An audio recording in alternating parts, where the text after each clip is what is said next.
¿Cómo están? Buenas noches, bienvenidos a las noticias. No alcanzó a estar 2 días en libertad. Personal de la Brigada de Derechos Humanos de la PDI detuvo esta jornada al brigadier en retiro, José Sara Holger, por el homicidio de Ronnie Moffitt, la secretaria del asesinado canciller Orlando Letelier.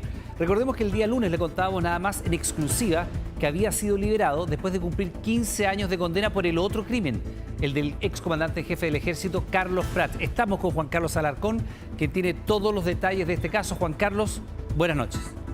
Muy buenas noches. Fuentes de 24 horas ya ha confirmado totalmente que hoy a las 8 de la mañana con 32 minutos desde su domicilio fue conducido hasta Peñalolén, Policía Militar de Peñalolén, ex penal Cordillera, el ex brigadier de Ejército José Octavio Sara Holger, que recordemos había quedado en libertad la madrugada del día martes, alcanzó a estar en su domicilio cerca de 30 horas aproximadamente, le había cumplido una pena de 15 años y un día por el asesinato en calidad de autor de Carlos Prat y su esposa Sofía Cuthbert el 30 de septiembre de 1974 en Buenos Aires. Bueno, había salido en libertad, pero el día de hoy fue detenido en horas de la mañana por otra causa que tiene que ver con delitos de derechos humanos. Es la muerte, el asesinato de Ronnie Moffitt, la secretaria de Orlando Letelier. Recordemos que el mismo piquete, el mismo grupo de la Brigada Lautaro de la DINA que asesinó al coronel Carlos Prat del 74, repitió la misma fórmula en el año 76 en Washington, en la capital de Estados Unidos. Bueno, se indica a Sara Holger como uno de los autores de aquello. Estamos revisando los monos de la detención, las imágenes, perdón, de la detención hoy por la mañana a las 8 de la mañana con 32 minutos. Las imágenes ahí que estamos viendo entonces en su monitor. Cuando llegó la brigada investigadora de delitos contra los derechos humanos hasta el domicilio de Sara Holger, donde él había llegado a la madrugada del día martes porque había terminado su condena de 15 años y un día por el asesinato de Carlos Prat. Pues bueno, desde allí fue sacado, fue conducido hasta el cuartel de Peñalolén por la Policía de Investigaciones. Su calidad hasta ahora, Iván, es de prisión preventiva porque él está procesado y acusado por el asesinato de Ronnie Moffitt. Pasemos a escuchar las declaraciones de la Policía de Investigaciones con respecto a esta detención. En cumplimiento a orden de aprehensión decretada por la Corte de Apelaciones de Santiago por el homicidio de Ronnie Moffitt, personal de esta brigada investigadora de delitos contra los derechos humanos detuvo al brigadier en retiro del Ejército de Chile, José Sara Holger, quien fue puesto a disposición del referido tribunal, quien decretó su prisión preventiva. Las personas, no importa la edad que tengan, tienen que responder por sus hechos y por los crímenes que hayan cometido. Sara era parte del Círculo de Hierro de Manuel Contreras, de Pinochet, de Espinosa Bravo, de aquella cúpula de la DINA que tanto daño causó. Bueno, seguimos repitiendo las imágenes entonces de la detención hoy por la mañana de José Sara Holger. Ustedes explicarán en sus domicilios por qué está siendo imputado por Ronnie Moffitt y no por Orlando Letelier, pese a que los dos fueron asesinados el mismo día, iban en el mismo vehículo y explotaron por la misma bomba que activó y que instaló Michael Townley. Pues bien, porque en algún momento la justicia estadounidense pidió la extradición de José Sara hacia Estados Unidos porque Ronnie Moffitt era ciudadana estadounidense. Lo negó la justicia chilena, pero la familia Letelier muy hábilmente puso una querella en la justicia en contra de José Sara. Esa querella es la que la requiere a José Sara por parte de los tribunales de la Corte de Apelaciones. Y al cierre te dejo una gran duda, Iván, que no hemos podido dilucidar al momento por qué no se le notificó al interior del penal de Punta Peuco a José Sara Holger y se le dejó salir. Te lo digo porque en otras oportunidades han habido exmilitares que se han fugado o se han suicidado en sus domicilios ante la inminente manera de volver a Punta Peuco. Por lo tanto, es una disyuntiva que no hemos podido dilucidar por qué se le dejó salir por más de 24 horas y no se le informó cuando todavía estaba al interior del penal Punta Peuco. Claro, esa es una duda que queda abierta naturalmente en este caso. José Sara Holger, en lo práctico, va a volver a estar en prisión, esta vez por este otro caso, ¿no? El asesinato de Orlando Letelier y Ronnie Moffitt en lo particular. Juan Carlos, muchas gracias. Buenas noches. Buenas noches, chao. Bueno, cambiamos de tema para contarle que a casi 5 meses de las amenazas sufridas por un gendarme, usted recordará, a quien le dejaron una corona de flores fuera de su casa, Nuevos antecedentes han aparecido a la luz pública. En su declaración, el funcionario destapó una serie de privilegios que tenían algunos internos y entregó pistas para identificar quién habría dado sus antecedentes.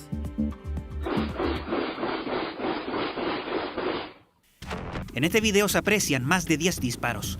Fue grabado por el propio pistolero, quien junto a otros 2 cómplices dejó una corona de flores y esta carta afuera de la casa de un gendarme.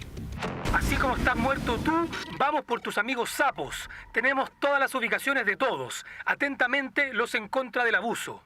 Una amenaza directa a un comandante que cumplía funciones en Santiago 1. Esto ocurrió en Cauquenes el pasado 5 de abril. Ese día un vehículo gris ingresó a la comuna por la ruta 128 Los Libertadores. Incluso pasaron por afuera del domicilio del gendarme mientras él realizaba arreglos en su casa. Cerca de las 22:30 horas, conforme al plan acordado por todos ellos, se trasladaron al domicilio del funcionario de gendarmería a bordo del vehículo ya individualizado. Los sujetos arrancaron a bordo del auto, lo que quedó registrado en cámaras del sector. Un pago con tarjeta y diversas paradas en servicentros permitieron identificar a los sospechosos, los que fueron detenidos días después en Estación Central. Se coordinaron para la obtención de información vinculada a la identificación del domicilio particular del referido funcionario, nombres de familiares y teléfonos de contacto de ellos.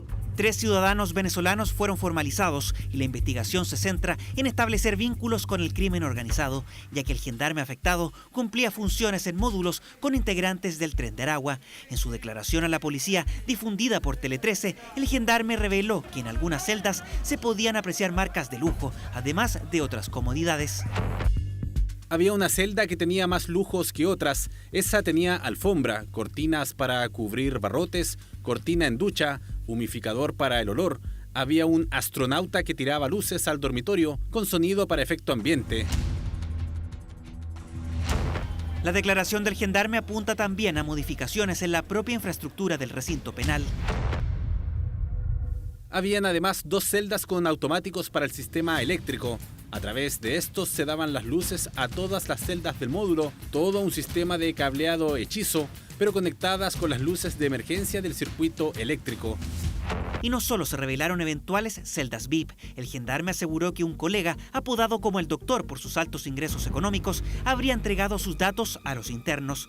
Durante este miércoles, el director nacional de Gendarmería, quien fue ratificado en el cargo por el presidente Boric, anunció una serie de acciones para aumentar el control penitenciario. Aseguró que intensificarán las revisiones para evitar privilegios o tratos diferenciados a internos.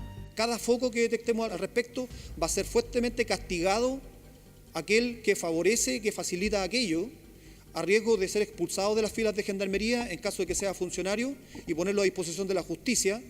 Y también estamos poniendo freno a todos aquellos indicios de situaciones irregulares. También se anunció un mayor despliegue de funcionarios en distintos recintos penales. Ya se han redestinado desde funciones administrativas a funciones de control directo en los establecimientos penitenciarios a 500 funcionarios y funcionarias de Gendarmería de Chile. Medidas que buscan mejorar las herramientas de control al interior de las cárceles y con esto evitar que los tentáculos del crimen organizado extiendan su influencia incluso entre los encargados de custodiar los penales.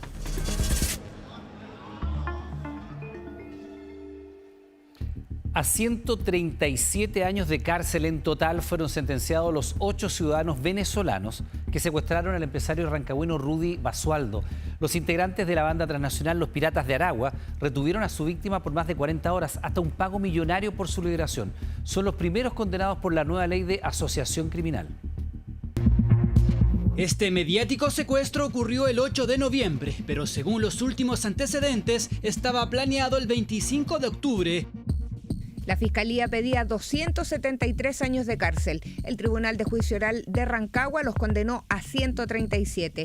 8 condenados, todos venezolanos, miembros de los Piratas de Aragua, que en noviembre de 2023 secuestraron a un empresario rancagüino.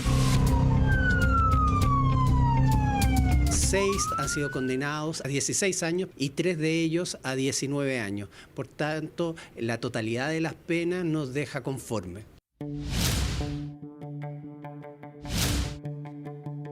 48 horas más tarde fue liberado en las cercanías de Santa Cruz. Estuvo cautivo por horas. Solo el pago de 40 millones de pesos permitieron su liberación, aunque tras el rescate siguieron las extorsiones. Ya la próxima vez un artefacto de esto va para tu empresa o tanto como tu empresa para tu casa. Son parte de los antecedentes conocidos en este juicio que se hizo a puertas cerradas y bajo estrictas medidas de seguridad. Acá ha habido la utilización de toda la normativa respecto a crimen organizado, tanto para protección de víctimas como también de los intervinientes. Y si bien la sentencia no alcanzó los parámetros solicitados por la Fiscalía, hay conformidad en el Ministerio Público por la primera condena por la nueva ley de asociación criminal. Marca un hito a contar de ese hecho. Es uno de los primeros casos en donde tenemos secuestro de personas que no se encuentran involucradas a la perpetración de otros delitos o a mafias delictuales. Entendemos que se acogió la postura de la defensa respecto de la determinación de pena respecto de ese delito, que fue lo que nosotros pedimos en la audiencia de determinación de pena. 13 años y un día para cada uno de los 8 imputados por el delito de secuestro agravado, 3 años y un día como autores de asociación criminal y 3 de los acusados recibieron otros 3 años y un día por infracción a la ley de armas. Respecto del delito de secuestro agravado, es que efectivamente fue devuelto, digamos, fue dejado en libertad cuando se pagó parte del rescate. En virtud de eso hay una norma específica que es el artículo 142 bis del Código Penal, que si bien es cierto, en esa parte es facultativo, hay que leer la sentencia en cuanto a cómo se hizo cargo de eso el tribunal para no conceder esa rebaja de pena. Contamos no solo con testigos presenciales, con la víctima de estos hechos, sino que también con numerosa prueba pericial, prueba de ADN, que fue relevante en esta causa y eso permitió en definitiva el veredicto condenatorio. Un fallo judicial aún susceptible de recursos, aunque el reconocimiento de la articulación criminal marcaría un precedente en la persecución del crimen organizado. Y esta es una muy buena noticia. Fíjese que su mejor desempeño en una década han tenido en lo que va del año los fondos A y B, que son los más riesgosos de nuestro sistema de pensiones. ¿Qué hay detrás de estos buenos números? Lo vemos a continuación. ¿En qué fondo estás? Fondo E. Parece bien el A. En el A. Sí. El C. Esta vez son todos los que celebran. Es que un año soñado han tenido los fondos de pensiones que en este 2025 solo saben de números azules. Yo soy pensionada y trabajo, tengo 70 años, soy cotizante voluntaria y sigo trabajando. ¿Y el hecho de que tenga buenos resultados le ayuda en algo? Sí, de todas maneras. He tenido buena rentabilidad.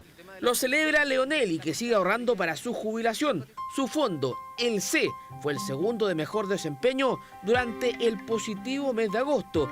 Pero si ampliamos la mirada y vemos la foto de todo el 2025, los fondos riesgosos A y B son los que toman la delantera. Sin embargo, los fondos C, D y E también registran cifras positivas. Lo más relevante es que estos buenos resultados se traducen en más ahorro para los trabajadores y en consecuencia en mejores pensiones futuras.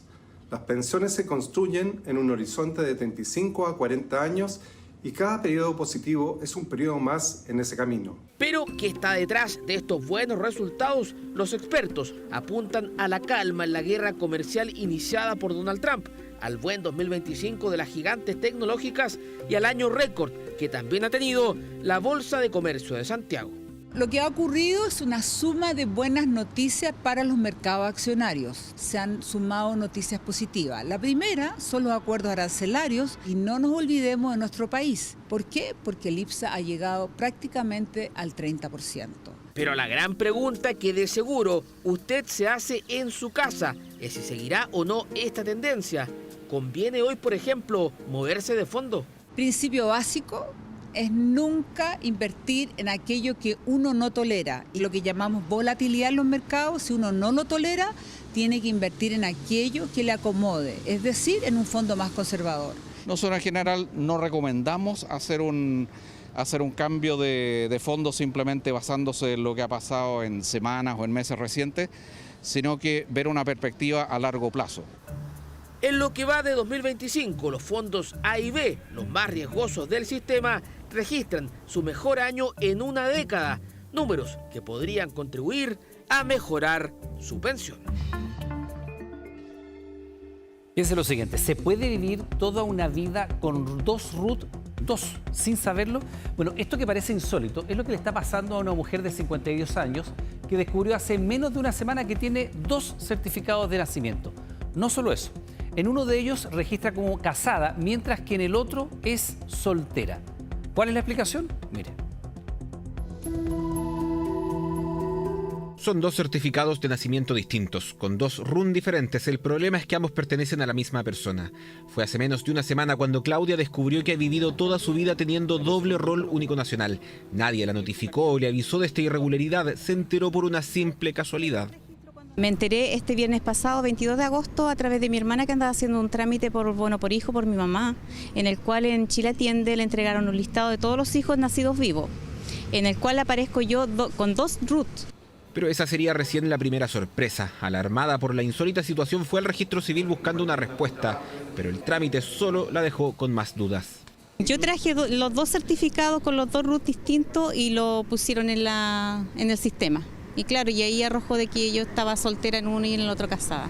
¿Y usted es casada? Sí, soy casada. Su verdadero estado civil está asociado al primer RUN, como se ve en este certificado de matrimonio. Al revisar el otro se comprueba que no tiene información. El problema es el siguiente: toda su vida Claudia ha utilizado el RUN que comienza en 10 millones.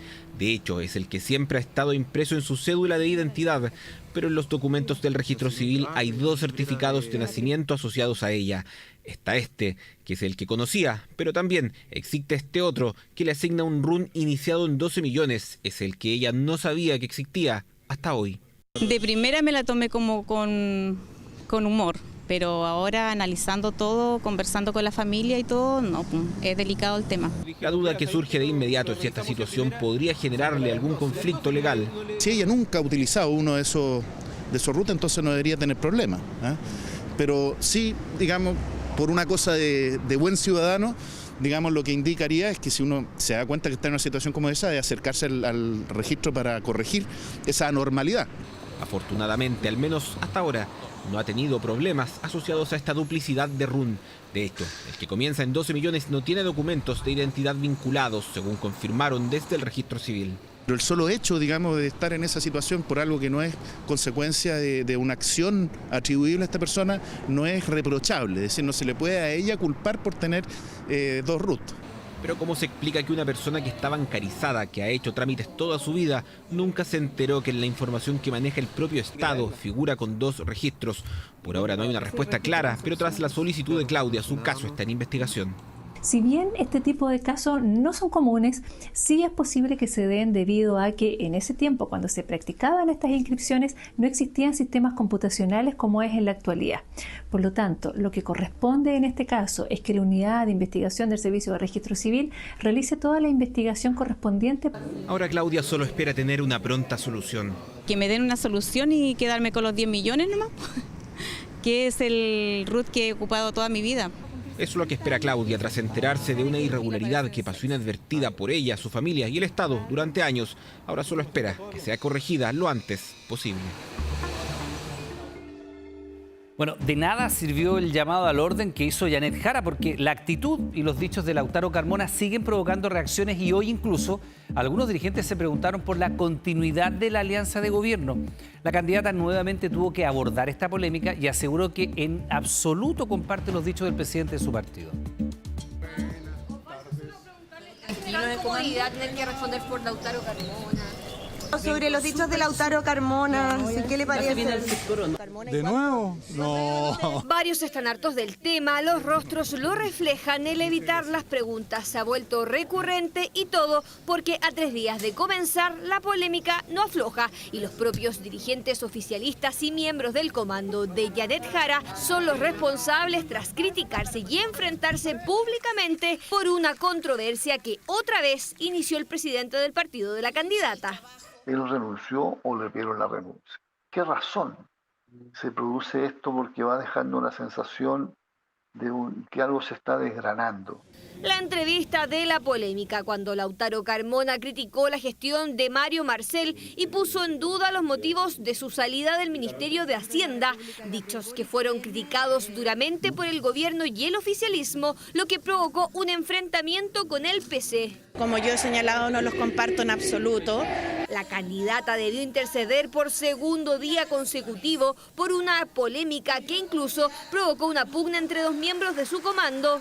Yo no soy la mamá de ninguno de los dirigentes de los partidos políticos. Así, su llamado al orden no tuvo efectos inmediatos, generando que algunos se preguntaran qué pretende Carmona y si la alianza de gobierno tiene futuro. Pero lo que yo no puedo creer es que él no sea una persona que tiene una experiencia y que se ha dicho, las cosas que ha señalado las ha dicho con un sentido político. Por lo tanto, yo creo que más que reuniones hay que entender y saber si realmente existe el ánimo de conformar una coalición. El punto es la oportunidad.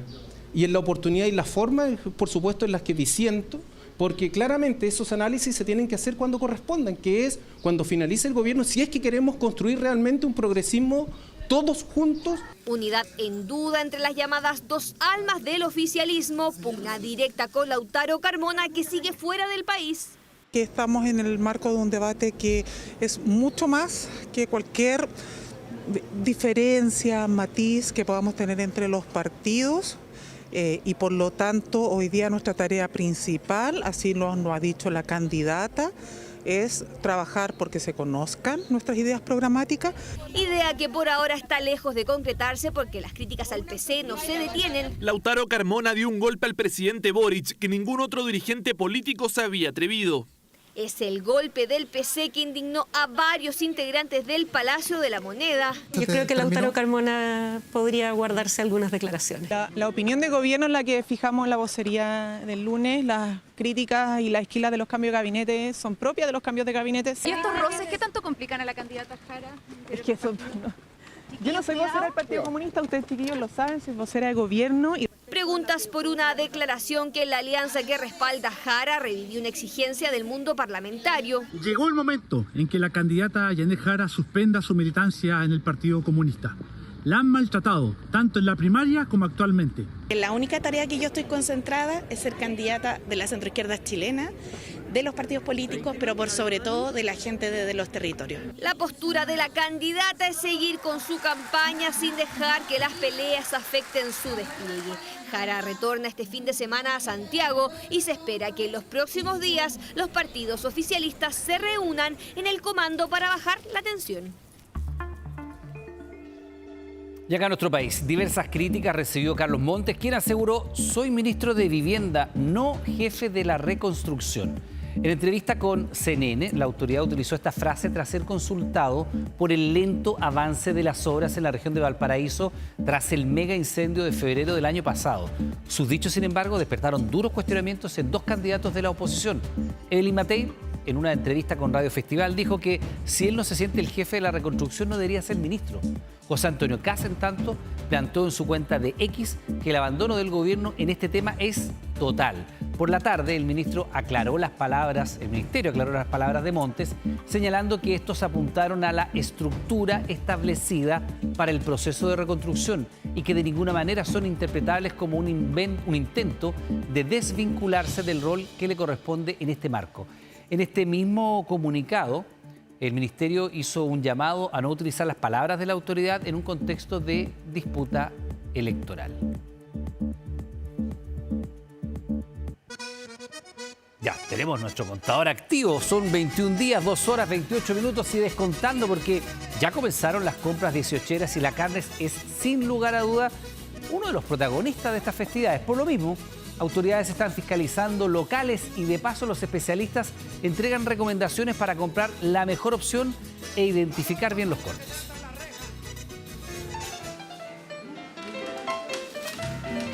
A puertas de una nueva celebración de fiestas patrias, los chilenos ya comenzaron con las compras y un infaltable siempre es la carne. Pero ¿sabemos realmente lo que estamos comprando? ¿Se confía en el carnicero por lo general? La verdad es que no entiendo mucho de eso, pero me fijo de que no tenga tanta grasa, que no tenga tanto entremedio. Compré lomo más por la grasita, que el lomo trae más grasita. La confianza en los carniceros es lo principal, aunque algunos se han preocupado de comprar informados y no creer tanto en ellos. El gruesor según la carne y en el color. El carnicero puede darle cualquier cosa y dice que el precio que usted pidió y no es así. Más encima que tengo como un cuadro del animal, entonces ahí sale sobre costilla, abastero, cómo es todo. Mientras que otros consumidores confían en sus propias estrategias. Buena pregunta. Yo hay que confío del vendedor nomás. Tú no cachas nada de carne, pues hijo, nada. Tenés que reírte con el caballero y conquistarlo. No queda de otra, con lo que hay que darlo. Pero a veces no es suficiente. Por lo mismo, desde la industria entregan algunas recomendaciones para comprar la carne correcta. Y el color que sea rojizo, que si ya tiene otro tipo de color, ya la carne ya ha madurado más, puede tener más días. O por ejemplo, la diferencia entre el lomo vetado y el guachalomo, dos piezas que según nos cuentan en esta carnicería, hasta hace algunos años se vendían juntas. Sin embargo, no son lo mismo. El lomo vetado antes era esto, mire. Era todo esto. El guachalomo siempre un corte más largo, digamos, y tiene una parte con la misma grasa del lomo porque son de la misma pieza, pero si tú te fijas acá atrás ya es pura carne, ¿no? Es más rojizo el color. Ahí están las diferencias. Claro, es la cobertura de la grasa más que nada. Datos a considerar, porque en este caso la carne podría ser similar, pero la diferencia de precios es importante. Por ejemplo, este a 8.998, 13.998.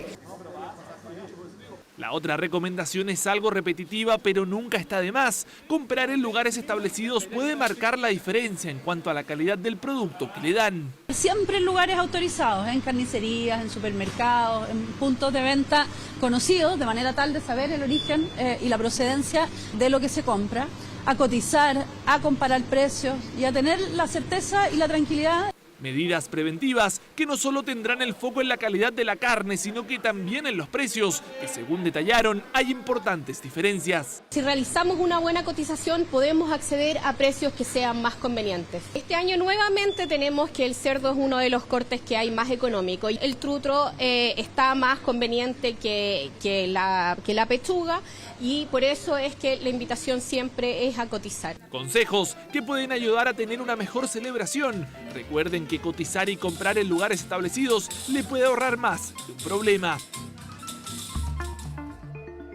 Para diciembre se espera que estén listos 2 de los 3 tramos de la ciclovía que va a cruzar la Alameda desde Vicuña Maquena, Estación Central. Es un megaproyecto. Este proyecto pretende de hecho ser una alternativa para desplazarse, pero también busca mejorar la calidad del aire en nuestra ciudad. Pese a que aún no está operativa, ya hay ciclistas que están transitando por algunos de los tramos que están listos de la ciclovía que atravesará la Alameda, la principal arteria que cruza Santiago, un proyecto que ilusiona a quienes serán sus principales usuarios. Sí, me sirve porque yo vengo de Estación Central y vengo aquí a trabajar al centro, así que ideal. No, necesario porque la Alameda ya estaba toda rota, siempre está llena de carpa, entonces era necesario poner una aquí en la calle que tuviera mejor movilidad. Súper bien porque es muy bueno hacer ejercicio y tener las comodidades para no andar en la bicicleta y todo. En total serán 8 kilómetros de ciclovía con una inversión que supera los 15.000 millones de pesos. Se estima que el recorrido completo demora entre 25 y 30 minutos en bicicleta, dependiendo del tráfico. El proyecto también pretende ser un aporte en mejorar la calidad del aire de Santiago. Para bajar la huella de carbono un poco. Así que en eso estamos ahora. Hoy día nuestra ciudad, especialmente la región metropolitana, está enferma de atochamientos, enferma de automóviles particulares y aquí se está haciendo una obra para que las personas puedan mejorar su calidad de vida, mejorar su salud. La ciclovía se está construyendo en 3 tramos. El primero va desde Vicuña Maquena hasta Manuel Rodríguez, trayecto que ya cuenta con un 70% de avance. La segunda etapa va desde Manuel Rodríguez hasta calle Exposición, la que ya está en un 90% construida. Es una ciclovía que, por supuesto, ustedes lo ven, tiene un estándar de ancho en doble sentido, además, un ancho entre 1,5 y 1,8 metros. Sería genial que la inauguren, ya que podemos evitar los accidentes que suelen ocurrir en donde hay mucho tráfico y hay pocos ciclovías. La tercera etapa del proyecto irá desde calle Exposición hasta Estación Central, tramo que se encuentra en periodo de licitación y que se espera comience sus obras a principios de 2026. Con eso se completará una ruta que es uno de los componentes del proyecto Nueva Alameda, que pretende mejorar la principal avenida de la capital. El llamado también es a la mejor convivencia vial. Tener o hacer del uso de la bicicleta un medio de transporte no solamente sustentable, sino que también seguro, supone un compromiso de todos. Compromiso que ya se podrá practicar desde diciembre de este año, fecha para la que se espera estén habilitados los 2 primeros tramos, desde Vicuña Maquena hasta calle Exposición. Un avance en términos urbanísticos que apunta a entregar nuevas opciones de desplazamiento, mejorar la calidad del aire de Santiago y también a elevar el estándar de vida de las y los capitalinos.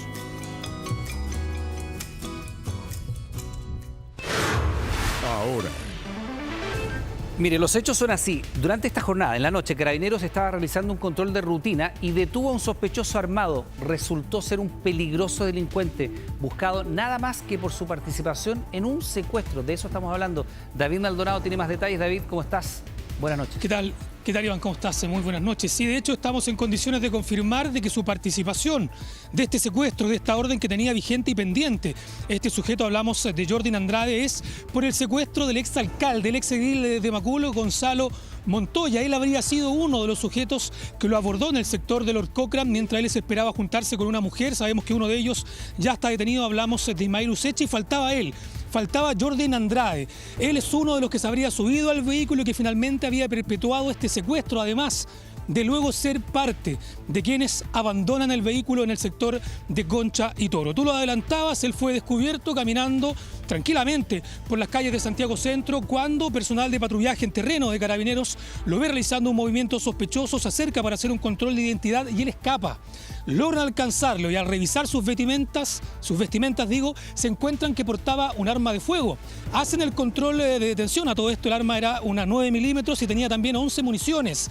Hacen el control de detención, revisan sus antecedentes y tenía una orden vigente por secuestro. Considerando la magnitud del hecho, él es detenido. Se informa de inmediato a los equipos antisecuestros de la Policía de Investigación y también al OS9 para que puedan concatenar con las investigaciones que llevan ellos adelante, y es aquí cuando se logra confirmar de que él habría participado en el secuestro del ex alcalde de Macul, Gonzalo Montoya. Estamos de hecho revisando ya en imágenes parte de lo que se habría encontrado, el arma que estaba portando este sujeto, mientras de inmediato los invito a escuchar qué es lo que nos comentaron por parte de las policías. Se percatan de un individuo que reunía características sospechosas, por lo cual se acerca a fiscalizarlo. Previo a lograr la fiscalización, este individuo se da a la fuga corriendo por la calle García Reyes, siendo rápidamente detenido por personal policial, y al momento de fiscalizarlo y controlarlo, se percatan que tenía un armamento tipo pistola en la funda de su pantalón. ¿Pero tiene orden de detención por secuestro? Sí, por secuestro. ¿Y esa documentación está asociada al delito de secuestro? Exactamente, sí. Bueno, él se encuentra detenido en manos de Carabineros, mientras personal del equipo especializado antisecuestros de la Policía de Investigaciones, ustedes los pueden ver, muy bien preparados, muy bien equipados con armamento de alto calibre, esperan para poder retirarlo y llevarlo a sus dependencias y seguir adelante con esta investigación en el marco del caso del exalcalde de Macul, Gonzalo Montoya. Iván. David, muy breve, ¿es ciudadano extranjero o nacional? Es ciudadano extranjero, es venezolano, al igual que el otro detenido, Ismael Useche, ambos que habrían participado de manera directa en este secuestro. Perfecto, David, muchas gracias. Quedamos atentos a la evolución de esta información. Buenas noches.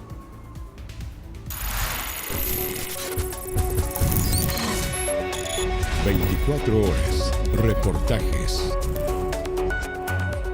Sobornos, lavado de activos, cohecho, fraude al fisco. Bueno, son solamente algunos de los delitos que la Fiscalía le imputa a funcionarios de la Dirección de Vialidad de Arica. Fíjese que al exdirector de esta institución le investigan incluso compras de whisky y carnes premium que le habría regalado una empresa. A una semana de la audiencia de preparación indagamos en nuevas aristas que podrían comprometer incluso a firmas internacionales en este caso. El reportaje de Jordan Jopia y Pablo Álvarez.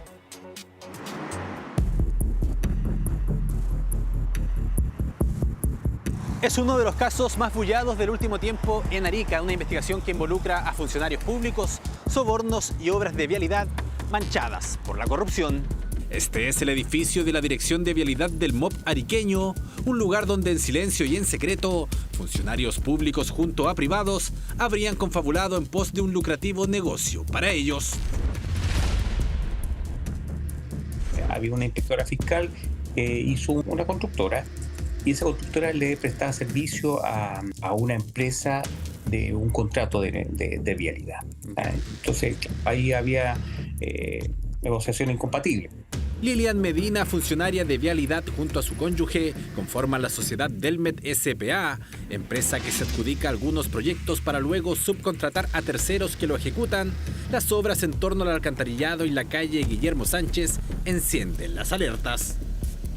Donde se ejecutaron contratos de forma falsa o se ejecutaron a través de empresas de fachada o intermediarias, en los cuales se cobraba un sobreprecio para hacer una ejecución o una ganancia de por medio, entre caso, los imputados con una empresa de fachada. En este audio se escucha a parte de los involucrados acordando el precio justamente por cámaras de alcantarillado. 1.150.000 me dijo que le había dado. Lo estudiaron bien y todo, pero así súper abierto a lo que digamos nosotros. ¿Está ahí? Me dijo, puta, yo no sé si estoy muy alto, muy bajo, me dijo. No me gusta tirarme tan alto, me dijo, para que no se asusten.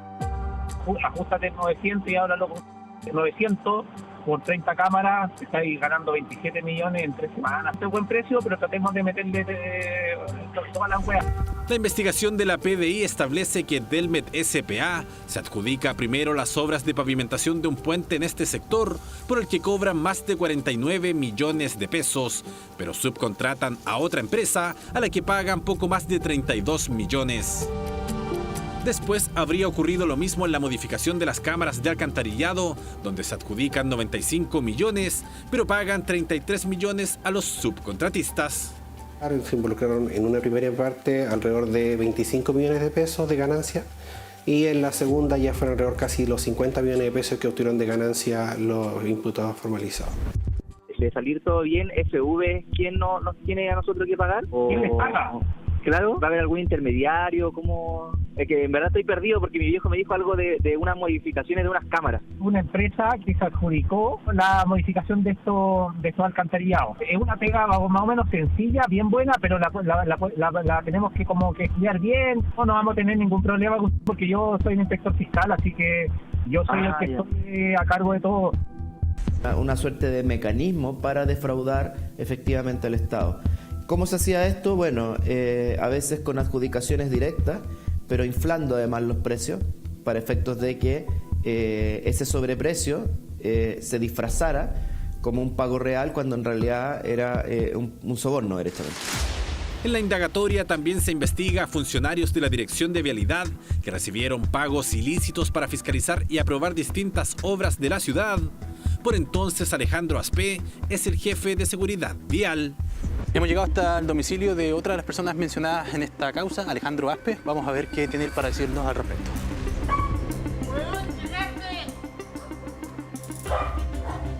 Hola, buenas. Busco a Alejandro Aspe.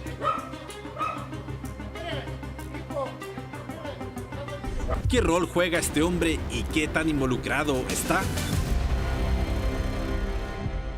La Fiscalía advierte que lo preocupante tras esta investigación de corrupción que remece a Arica es que hay obras que ni siquiera se habrían realizado de la manera correspondiente. En una de las obras, una persona le dice a la otra que bastaba con que pasara una revisión visual, una determinada construcción, y que no importa si en 8 meses más se iba a tapar porque no iba a durar esa obra, que tenía que ver con alcantarillado. Nosotros, claro, un poco vamos a fiscalizarlo, a ir a ver la pega, pero igual nos vamos a desligar de varias cosas que nos hacíamos con el otro, ¿cachai? De ir a verle la pega, así al detalle. Había claridad de lo que se estaba haciendo, no cumplía los requisitos, e incluso la misma persona llamada a fiscalizar le decía a la otra que bastaba con que pasara esta prueba visual y se iban a firmar y otorgar las autorizaciones para los pagos. Contactamos al abogado de la exfuncionaria Lilian Medina, quien por ahora descarta una entrevista. Con 5 órdenes de detención, la Policía de Investigaciones allanó las oficinas del Ministerio de Obras Públicas en Arica. Esto en una investigación por posible fraude al fisco y delitos de cohecho. 10 de agosto de 2023, y así la PDI y el Ministerio Público irrumpen en este edificio. Estamos en plena investigación y diligencia. Ese día solo un funcionario es detenido en las instalaciones, Alejandro Aspé, jefe de seguridad vial. Están siendo investigados por fraude al fisco, por lavado de activos. No tengo idea de qué se refiere. ¿No? ¿Precios inflados para construir obras? No. 5 funcionarios públicos y 5 que eran parte de la empresa constructora San Felipe en Santiago son detenidos esa jornada. Esta empresa tenía varios contratos acá en la ciudad de Arica. Uno involucraba pagos de sobre 150 millones de pesos. Entonces se podría pensar que alrededor de 600 millones de pesos mensuales era lo que podía cobrar mensualmente la empresa y pagaba coimal por debajo, por decirlo de alguna forma, para los funcionarios de Vialidad. Por entonces las miradas están puestas en los funcionarios de la institución, pero pocos sospechan del rol que juega el alto mando de Vialidad. Teníamos problemas en toda la escala, digamos, de ejecución de una obra. Está desde el exdirector de Vialidad hasta personas que realizaban trámites de carácter más administrativo o de control de los proyectos. Es que desde carteras Louis Vuitton hasta cajas de zapatos marca Gucci son encontradas en la casa de uno de los inspectores fiscales. Cosas que son difíciles de hallar en un domicilio de un inspector fiscal. De hecho, esta evidencia se logró acreditar su autenticidad y es parte de lo que se va a presentar en el juicio. O sea, eran prendas auténticas, pero no se condicen en el fondo en base a los ingresos que obtenían. Exactamente, justamente. Pero ¿qué tan fácil resulta corromper a una institución y cómo funcionan los canales de fiscalización? Estas imágenes son del ex jefe de seguridad vial Alejandro Aspé junto a su señora en España. Viajes que formarían parte de una posible nueva investigación. Por ahora está formalizado por haber recibido un soborno, acusa la Fiscalía, de 3 millones de pesos para la aprobación del cambio de barreras de contención.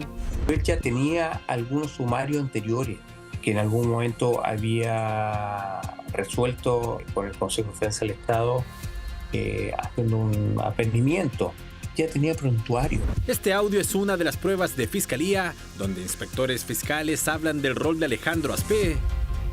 Oye, ese Aspé que quiere raja, weón. Claro. Pude rajé para allá a ver las defensas. Le dije, oye, el Aspé viene el jueves. Le dije al residente para que venga a revisar. Me dijo, ¿sabe qué? Llamé al proveedor y porque tiene que ser certificada. Para la empresa me dice, estos son y esto es lo que pide el Aspé. Entonces le dice, oye, pero hay un documento de certificación que te lo hago, pero que son para, tú sabes, para pagar el Aspé de 4 millones.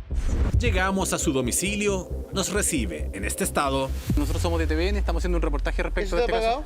Eso está encendido porque estamos en la vía pública. Por eso le vengo a preguntar. Estoy en la vía pública. Queríamos tener su versión respecto a este hecho. No, hablen con mi abogado. Ya, porque acá, mire, lo que se dice en la querella es que usted se habría pagado un soborno de 3 millones de pesos. Hablen con mi abogado. Llegamos hasta su domicilio, le dimos la opción de poder responder nuestras preguntas, no quiso, ingresó en compañía de su familia. La Fiscalía acusa que el soborno habría sido depositado a la cuenta de su esposa. Hay un depósito de 3 millones de pesos que, claro, se vincula con ese hecho, pero como le digo, es imposible en un contrato global de 7.000 millones de pesos que él haya cobrado 3 millones de pesos por un informe que haya sido vinculante para la modificación. Porque, insisto, cuando él evacuó su informe, la modificación ya estaba resuelta, estaba decidida, incluso ya estaba, ¿no es cierto?, decretada, por así decirlo. ¿Qué rol juegan los altos mandos de Vialidad en esta investigación? Al revisar los teléfonos, la PDI detecta varias listas de supermercado que llaman la atención. Por ejemplo, carne premium, whisky de alto valor. Y estos insumos eran directamente para el director de Vialidad. Eran un tipo de regalo a través de los cuales pagaba la empresa al director. Vamos rumbo a Villa La Frontera, donde registra domicilio el exdirector regional de Vialidad, uno de los principales imputados en esta causa.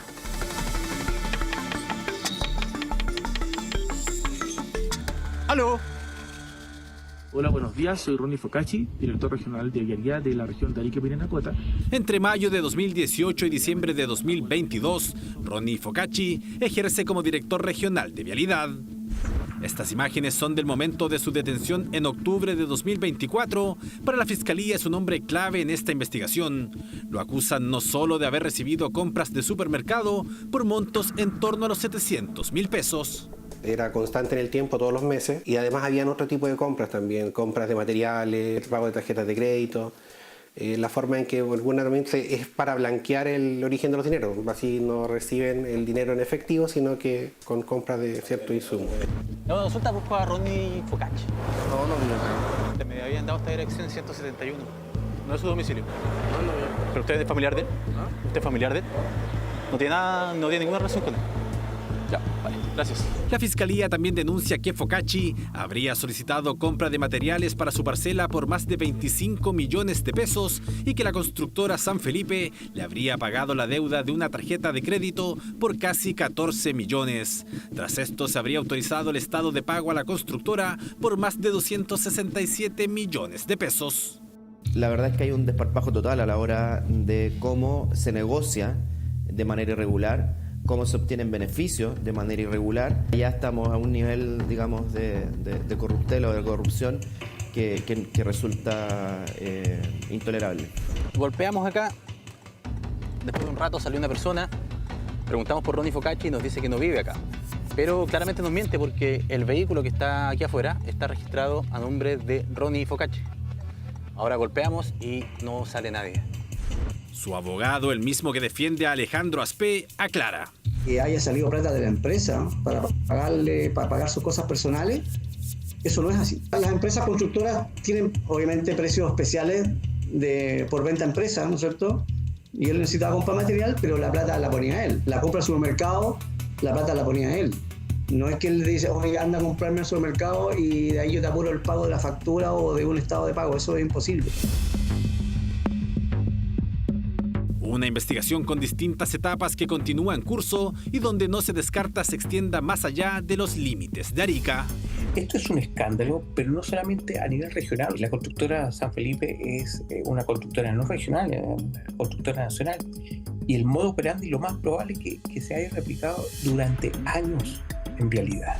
Contactamos al abogado del dueño de la constructora, quien declinó dar una entrevista antes de la audiencia. Estas imágenes son del ex jefe de seguridad vial Alejandro Aspé en Europa junto a su señora, quien financia esos viajes. A fines de noviembre de 2021 y en abril de 2023, una firma internacional lo invita al viejo continente junto a su esposa. Accedimos a correos donde indican que los recogerán en Madrid para ir a Valladolid. Esta frase llama la atención. Envíale la info y déjale claro que esto tienen que rendir licitaciones. Un tercer viaje también habría estado contemplado para fines de 2023, pero se cancela porque en agosto de ese año la PDI irrumpe en la Dirección de Vialidad de Arica, donde Aspé es detenido. No tengo idea de qué se refiere. No tengo ninguna información, no está en la acusación y yo solamente me voy a concentrar en los hechos que están consignados en la acusación. No, del tema de los viajes, temas personales, no tengo idea, nunca hemos tocado ese tema con él, ni con su señora. Hay nombres que nos aparecen ligados a algunas otras empresas constructoras, tanto nacionales como internacionales. Por ahora no tenemos, pero sí puede haber antecedentes que nos dan cuenta de que podría haber alguna empresa internacional también involucrada. Es la oscura trama de lo que ocurre al interior de este edificio, la Oficina de Vialidad de Arica. Un departamento en la mira donde la Fiscalía acusa se genera un mecanismo para defraudar al Estado que hoy tiene a exfuncionarios públicos enfrentando a la justicia por delitos de cohecho, lavado de activos, negociación incompatible, fraude al fisco y soborno. Estamos ya de regreso a las noticias y le contamos que esta tarde una pareja de motochorros asaltó a un empresario de origen libanés. Esto ocurrió en la comuna de Estación Central. Fíjese que los delincuentes que estaban armados se llevaron 100 millones de pesos. Jan Yaquetti tiene los detalles. Jan, ¿qué tal? Hola Iván, buenas noches. Se trata de un empresario de origen libanés y que claro, iba saliendo de su casa con una mochila cargada con 100 millones de pesos y esta banda de delincuentes que se movilizaba en 2 motocicletas, fíjense que lo identifican y rápidamente lo amenazan de muerte con pistolas en mano. Ahí le quitan este bolso y luego se dan a la fuga. Todo quedó registrado y lo que está viendo en su pantalla es el minuto posterior al asalto, que además de ser muy violento, también estas personas utilizaron estas motocicletas para poder escapar del lugar y todavía no han sido identificados. De todas maneras, la preocupación que hay respecto a lo que ocurrió es si fue un dato o no. Este empresario libanés, fíjense que tiene varios locales comerciales en el barrio Meix y se cree que efectivamente ese dinero lo iba a depositar en el banco. Finalmente no logró realizar ese trámite y finalmente todo está siendo investigado por la Policía de Investigaciones, que lo que busca es encontrar rápidamente tanto el dinero como también los delincuentes que los vecinos han identificado, han estado actuando ya en ese sector de la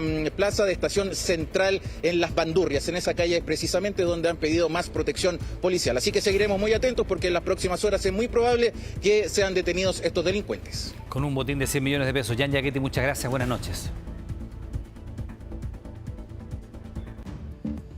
Decenas de familias denuncian problemas de humedad y hongos en viviendas sociales entregadas hace menos de 3 años en Antofagasta. Incluso una guagua de poco más de un año debió ser internada en estado grave por una bronquitis derivada de los efectos de esta construcción defectuosa. Los afectados exigen, por supuesto, ser reubicados. Octubre de 2022 y tras años de lucha, 112 familias de Antofagasta recibían las llaves de sus nuevos departamentos, un sueño que a los meses se transformó en angustia. Está todo mojado. No había pasado un año de la entrega y los departamentos sociales comenzaban a presentar filtraciones. El agua escurría por techos y paredes, también aparecieron hongos.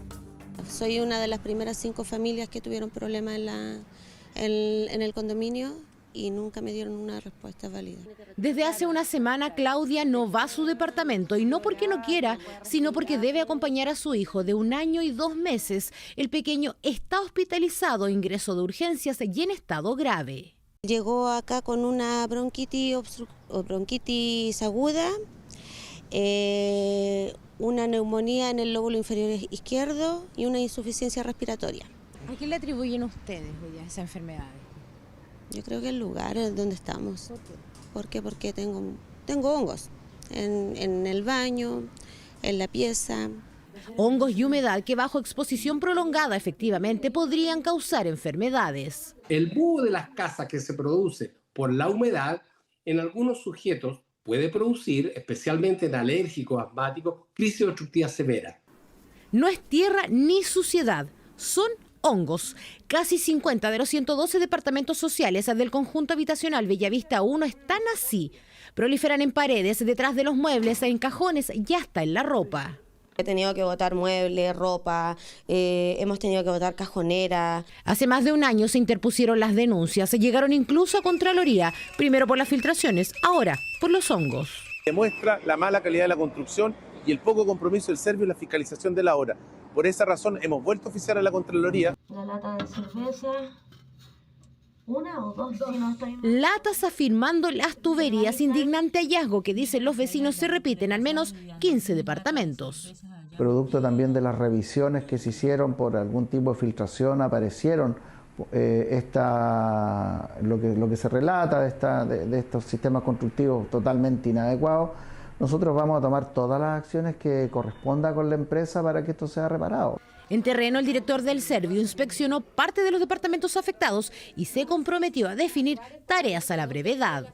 Oficiamos al Servio para pedirle primero que todo un plan de acción y ese plan de acción es el que nosotros estamos a la espera de que se pueda emitir. El compromiso del director es que durante esta semana deberían tener ese plan de emergencia. Reubicación de las familias más afectadas que está en evaluación, sin embargo, por ahora seguirán viviendo así. Ellos están faltando primero a los derechos de nosotros, que tener un hogar digno y a la salud. Me da mucha tristeza, me da pena, mucha pena. ¿Luchó mucho tiempo por su casa? Sí, luché mucho tiempo. En octubre se cumplirán recién 3 años desde que estas viviendas sociales fueron entregadas, departamentos que prometían cambiar la vida a 112 familias y así fue, pero no como esperaban, porque el sueño de la casa propia hoy es una pesadilla. Fíjese que solo hasta la medianoche. Ha generado polémica la determinación de la Jefatura de Defensa en la región del Biobío de restringir el funcionamiento de las fondas y ramadas hasta las 0 horas. ¿Cuál es la razón y cómo fue recibida esta noticia? Lo vemos a continuación.